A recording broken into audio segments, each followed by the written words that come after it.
All right, so now we're moving on to chlorine. What would the normal range for chlorine be?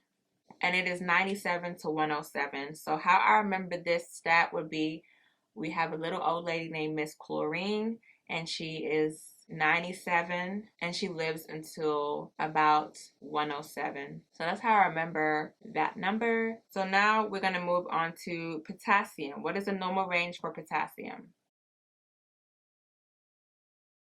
And that is 3.5 to 5. If you watch Nexus Nurse, which I love watching her videos, she will drill it in your head. You won't ever forget it. She says in Florida, that's how they kill their inmates. You give them a lot of potassium and everything just basically shuts down. 3.5 to 5 is the normal range. Anything above 5 is hyperkalemia. Anything below 3.5 is hypokalemia. So what's the main function of potassium? The main function is to maintain nerve and heart muscle conduction and contraction, polarizing of the sodium-potassium pump. More potassium is inside the cell, intracellularly.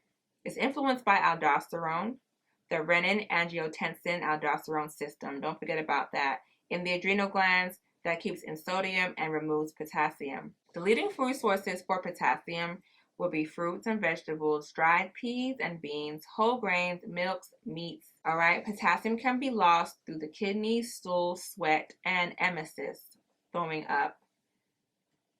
So also remember that potassium has a friend that likes to follow him everywhere, and that would be magnesium. And if somebody has hyperkalemia, which is increased potassium levels, they will experience acidosis. So just keep in mind that potassium can be acidic. So when you hear someone has hyperkalemia, you would automatically think acidosis. And also, if somebody has low potassium levels, which was obviously going to be less acidic, then they may be experiencing alkalosis. All right, so hypokalemia causes. What causes low potassium in the blood? The causes will be fluid loss or low fluids, low potassium intake. Someone can also have too much insulin in blood, causing hypoglycemia. Glucose rushes into cell, which also causes hypokalemia. Potassium rushes into cell because they follow each other. So that's that. So not only does potassium and magnesium rock with each other, we have here hypoglycemia, decreased glucose in the blood due to glucose rushing into cell. And this causes decreased potassium because potassium likes to follow glucose. So that's something to think about. You have decreased nutritional intake. If you're not getting your potassium, of course, it can decrease your potassium levels. Drugs can also decrease your potassium levels, as well as other electrolytes can be lost with specific drugs such as laxatives, diuretics. Like I said, diuretics, laxatives, they all are electrolyte wasting because, when your fluid goes out, electrolytes kind of flow with it as well. And particularly this time around, we're talking about potassium. They also said here corticosteroids, Cushing's disease can cause decreased potassium levels as well. We have here NG tube suctions, vomiting, wound draining, diaphoresis. So basically,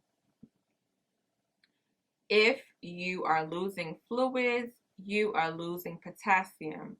If you're losing fluids, you're losing potassium, you're losing sodium, you're losing a lot of electrolytes. But like I said, we're talking about hypokalemia, so we'll stick to hypokalemia. So yes, NG tube suctions can cause you to have decreased potassium levels, vomiting, diaphoresis, polyuria, which means peeing out a lot, dehydration, diuretic, drains, vomiting, gastric suctions, which, like I said, since magnesium and potassium are follow each other, when they're losing all that, then the potassium is down. More than likely, magnesium will be down as well. So whenever you want to get it back up, you're going to definitely administer magnesium along with potassium because they like to follow each other when it comes to regulations. And then, like I said, hypokalemia, low potassium in the blood. We said that potassium is acidic, so if potassium is low, then they might be experiencing alkalosis. So what would the manifestations be for hypokalemia? Remember, potassium plays an important role in muscle and nerve conduction. So low potassium equals slow and low, okay? Low potassium means slow and low. So you have a weak pulse, and it's irregular and it's thready. We have orthostatic hypotension caused by dysrhythmias. The BP is now too low, right? If your heart is not pumping as well as it needs to do, then of course that BP decreases, right? Potassium is the main regulator in muscle contraction. So think about it. Where are our muscles? The biggest one is our heart, and then we have our lung muscles. So our heart, we have that arrhythmias in our heart, and then also our lungs are not doing what they need to do. So we're gonna have shallow respirations and diminished breath sounds because our muscles are not doing their jobs the way they need to. You're going to have decreased bowel sounds. Everything's going to be slow. Decreased deep tendon reflexes. There's not much activity in these nerves and these muscles, right? We need potassium for our muscles to work. You probably will have leg cramps since potassium is low and you have decreased muscle function.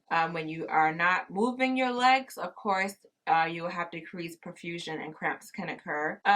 Fatigue, tired. Of course, you're going to be tired because if your lungs are not breathing as they're supposed to, you're not getting the oxygen into your body, which decreases your energy, decrease ATP, right? You have so you might have paresthesias, which is tingling and numbness, which means, you know how when blood flow is not getting to where it needs to go, of course, you get the signs and symptoms of tingling. It's like, you know, when you have pins and needles, right? Due to decreased perfusion because that heart is not pumping. We have dysrhythmia going on there. So the oxygen, nutrients, vitamins that need to get to our muscles or whatnot and our nerves will give us these symptoms. We have lethal cardiac changes. I already mentioned that it affects the heart, right? Because it's one of our main muscles. So slow heart rate. The lethal cardiac changes would be a depressed ST segment, a flat inverted T wave, PQURST, ST is at the end. So we have a inverted T wave, we have a depressed ST segment, PQURST. So it's all at the end. So this is ventricular repolarization. In that area, I haven't really learned this much yet, but I know it's going to be in the repolarization location, and it says depressed ST segment, PQURST, so ST segment, and a flat inverted T wave, so that's not good, and then a prominent U wave, PQURST.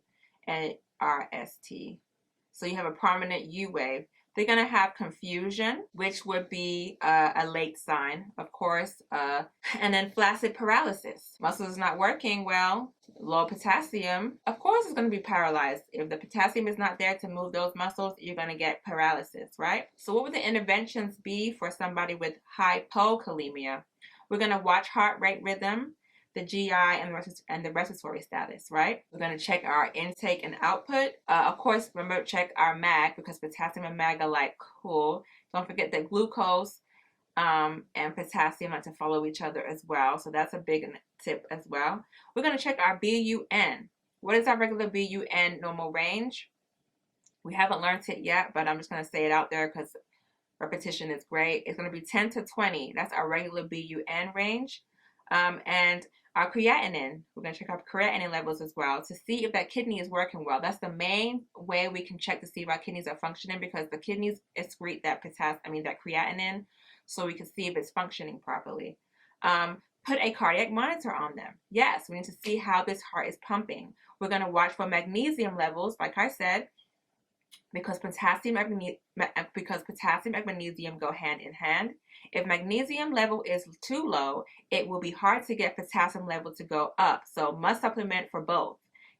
Hence, when you have too much magnesium in the body, you get diarrhea because guess what? Potassium levels are increased too, which increase muscle activity, right?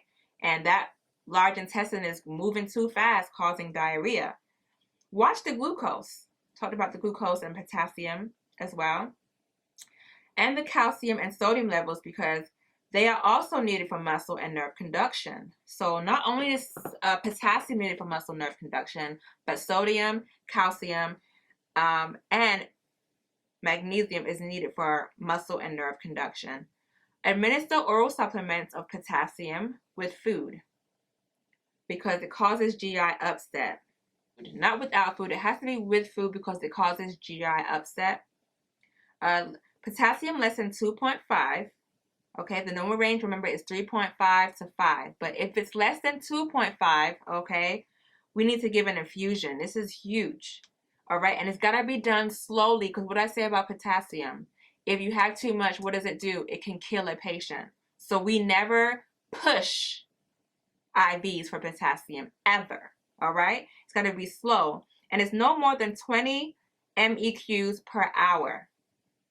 It's hard on the veins, so watch out for phlebitis as well and or infiltration. And never administer IV bolus push IM sub-Q. Hold any diuretics that waste potassium. And don't give Lasix. So don't give Lasix, Demodex, or thiazides because they are potassium wasting. So hold diuretics that waste potassium. What can they be? What kind of diuretics waste potassium? That would be Lasix, Demodex, and thiazides. Those are particularly potassium wasting, so we need to hold off on that because right now it's already too low. And then check the apical pulse, right? If they're taking digoxin, because dig what? Decreases that heart rate. And if it's already slow due to hypokalemia, low potassium levels, we don't want to give digoxin. That's toxicity. We're doing too much. So we need to see if the potassium level is low. We need to notify the doctor for another order. Physicians will switch patients to a potassium-sparing diuretic if they are taking potassium-wasting, like potassium-wasting diuretics like Lasix, Demodex, or thiazides. They will instead give them something like diuretics, potassium-sparing diuretics.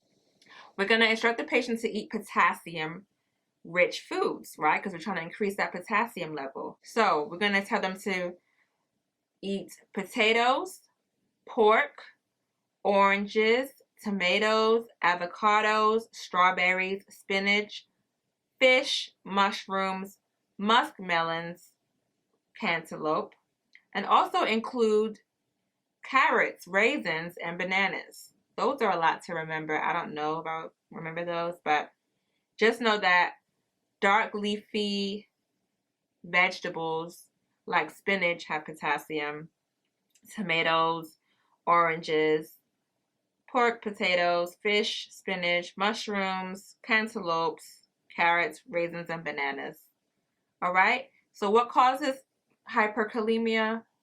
Potassium likes to live in cells, right? If potassium moves from the intracellular to the extracellular, we get hyperkalemia, which is seen in burn victims. So the cause can be because of a burn. It leaks out into the extracellular fluid and because of tissue damage. So sodium goes into the cell for inflammation, right? And potassium moves out. Adrenal insufficiency can cause increased potassium levels, such as Addison's disease.